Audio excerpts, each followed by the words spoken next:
Tito et centre AIH et sodoté lona suhugwaloni yeme ovi nu toto okankokto lona inuedo nueji edo azoi ton le meon minatundo mejile ogan iton le no plon ye modopo ogbe piple e AIH ele aso nu tito mon koton doté lobo ina nona nuye vile yeme azokun plon vi lona yin taye nu toto okankoto eno brother nu mon koton le sodoté bon à tezangbe les biwe no blou nous mon coton le hon à tezangbe à san tonton li a son fouefoué lan kono pototon et les blou nous mon coton lo no na nu yen filet ho eji ka do hodoyin le na su husen eyin awugaga robo 3k energy ye do hodo bon me planto iton le na yi megbe fi e kana be me yi sin tito me na no lo na yi me yi blo na yi me yi enelo edo honi do poropono itonle bo temon koton mi omina tundo mejile o nous les console la poitrine ainsi que le bassin. Mais comment? Je prends un 9,5 cm, je lui additionne plus demi cm, ce qui va nous donner combien? 10. Ou faire moins 1, ou bien il faut diviser le bassin par 4 d'abord. On va faire le bassin divisé par 4 avant de faire moins 1. D'accord. Pour trouver le coût de la cliente, il nous faut de faire l'épaule divisé par 4. Pour trouver le coût de la cliente, il nous faut de diviser l'épaule par 4 cm. Ok. Qui va nous diviser l'épaule là par 4?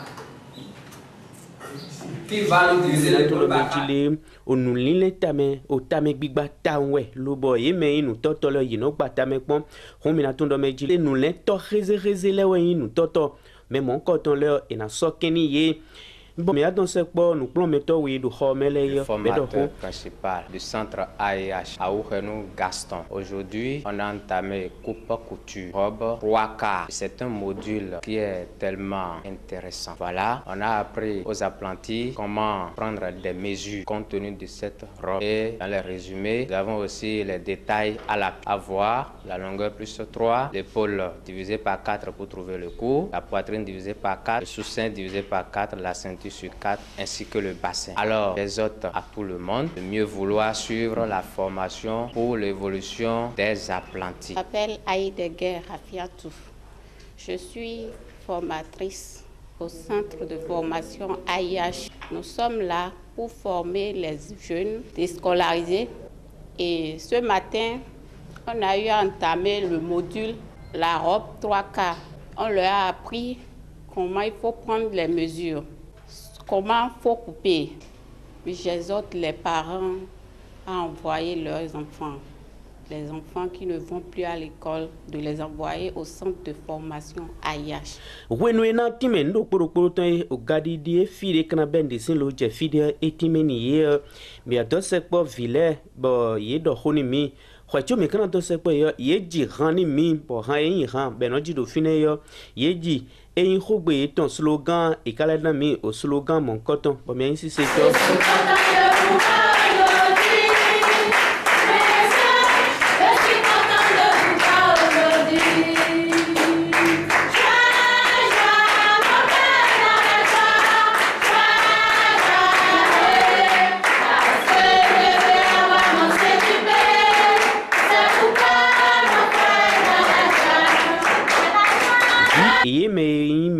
boyan alonuzoato boyin fi bodo o plon hosa eneleyo ni kale kan hobio. Je m'appelle Mat Koudjali. Je suis au centre de formation AIH dans un centre qui est situé à Dodji. Si je suis ici maintenant, c'est pour suivre la formation en couture hommes et dames.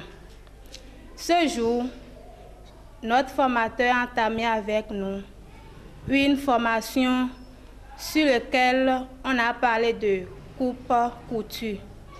Dans ce chapitre, nous avons la robe 3/4, sur laquelle on a eu de différentes modifications. Le formateur a insisté à ce que chacun sache ce pourquoi nous avons entamé ce chapitre. Dans ce chapitre, on a parlé de robe 3K. Et il est dit dans le cours qu'il y a des mesures qui sont nécessaires à prendre sur le client. Nous avons la longueur, l'épaule, manche. Mes impressions par rapport au cours, c'est qu'il y a des modifications dans le chapitre que je ne comprenais pas. Mais aujourd'hui, grâce à mes questions et grâce aux explications de notre formateur, je suis arrivée à connaître là où je me perdais. Donc aujourd'hui, j'ai mieux compris le cours. Je n'ai pas de grandes choses à dire par rapport... On dit souvent qu'il n'y a pas de sous-métier. Si nous sommes ici maintenant, c'est parce que c'est pour nous former nous-mêmes demain et pour former d'autres personnes aussi. Donc, la couture, c'est un métier très, très rehaussant. Donc, si, par exemple, tu es dans la couture, dans le domaine, il faut te mettre dans des conditions, par exemple, tu es apprenti et quand tu termines, tu deviens toi-même. Donc, il faut modéliser un peu ton travail pour que le monde entier te connaisse par ton travail. Donc, je demande à la nation que s'il n'y a pas de métier à négliger, donc ceux qui n'ont pas les moyens d'envoyer leurs enfants à l'école, il y a aussi des formations qui peuvent les nourrir demain.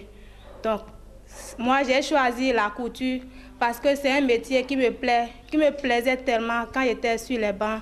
Mais finalement, j'ai vu que, bon, quand on dit vouloir, c'est pouvoir. C'est parce que je voulais que je suis en arrivée.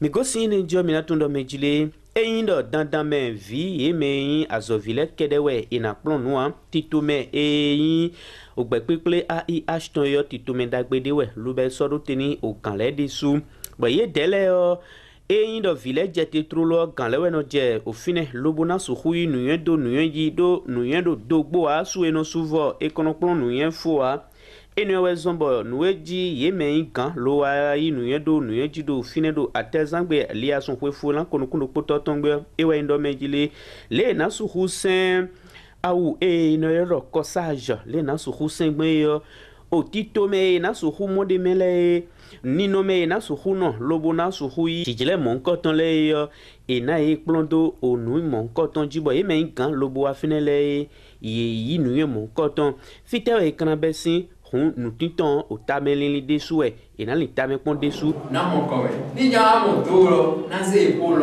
pour m'en oui, na mon dos. Donc, et toi, normalement, ni ya mon corps, mais là, alors, na ses épaules, mais là, pour m'en ni, na mon corps, mais là, sur place. Ouais, pour n'a pas de mon corps, mais là, nous n'avons pas tard. Où est-ce qu'on met les, ton mesure, et ton épaule. Dos, elle est directement. Est-ce que vous avez compris? Do where harmful, don't you mean do? Throw and I'm not dollar with harmful, and I'm more to flank. Red of it, I'm really not a year old, and I'm my full little while we wear. When I'm a do, near more because they will be hang on. One day they will not put it. We hang on. Make more. Be more. Hotel, a better Sophie, or one, no loss in taffy. Donc, et casseur, et non de l'office, et de Didoria, mais comment, et de Didoria, auteur, pour dire, donc, et casseur, et de lit. Est-ce que vous avez compris? Et de lit, donc, auteur, et casseur, de lit. Donc, dis-nous, à voilà, tu n'es pas oui, et bien, et casseur. Et nous n'avons pas avoir l'obo sain au ram, cabine à soi avoir l'obo de comme ram homo quand on dit dia, mais nous te mais planto et donc. Nous Gaston, formateur centre AIH ton. Nous même pas pour gants et wafi tout les pour un corsage. Et bien à gain va et nous les non do bon bavo déjà. Donc, mais il y a aussi mesure.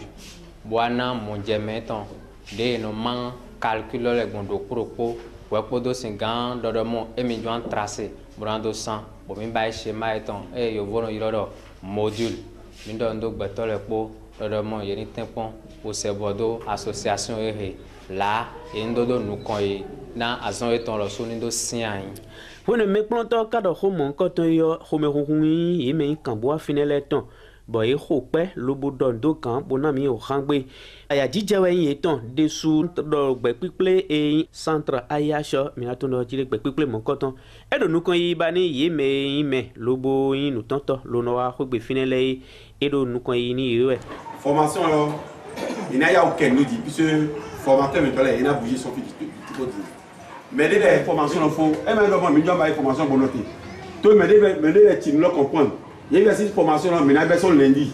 Bon, on a fait samedi, on va dire, et même mais aux formations de chaque lundi. Donc, je pense que mercredi.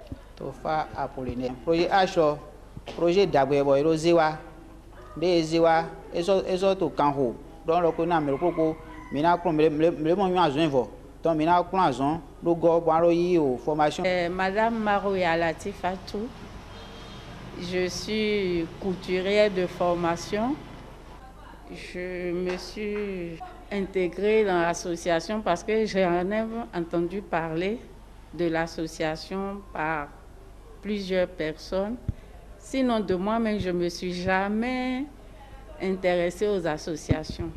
Mais depuis que j'ai entendu parler, je suis venue, j'ai vu que le centre est vraiment un centre très sérieux et qui œuvre pour la bonne marche des artisans. Donc, je me suis totalement adhérée. Et je remercie aussi notre président, M. Seydou Yaya, qui fait mes épieux pour que tous les membres de l'association AIH soient bénéficiaires. Je suis Sophie Pascal. Oui, ça est brother. Oui, vive association AIH. Nous avons association AIH. Nous avons été artisanal mais allons-y to hobonu fi. Et association de donoten kanji bo azowa nous paiement. Bo association de collectif meton hobonu ton enwe de A à Z.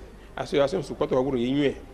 Kanji bonyon nous allons ton et nous venger na allons-y à toi et surtout to nous ti tot sin aliji. Brothers and Gia Gavos and Yish in association de bord, let post of them. Don't enjoy go on me, Branson go, no, and me don't name me when by that you go. Mean by Azoato, thing with you, when better to go to Boazo, me as I am, you been rally as I thought that way. Monsieur Aivaji Malika, where you coach in Mendopoto, the Mendide Poto, Ayashme, a Bassi organisateur. To j'avais si comme ni mi mando dolalo nto ti to e me biodi o to kwe a o ba ito egbe to nu iwa lo e ton le me mamo blude boska so mo afo klende to me ni do mo ti to de tron agadon bo wa ye no ze da ina mi di de tron dondo bo wa bo mi me bi no mo joje mi ton do plopo mi ton le ton mi no mo yi to e me donc gbe vi we yen so yin to e me rai to na de ti to lo e to yi gbon pour l'idée into azowa do epo ou eton kaka bodo no memi organisateur o miu artisanat lesin a lo paji ndoro na biodo propo mi ton le do to nu yiwa mi ton le bi me wiwe ni support to nu yiwa do propo mi ton le me do wiwe lowe do propo mi ton le mo bodo to wezu hondo AIH losin yonu bon we les idoti zande don yeme lobo mécanicien ta ndebu ndewato alonu swato de boyon ina je fine lobo na je nu yido onu yejiji bo mi temo kotome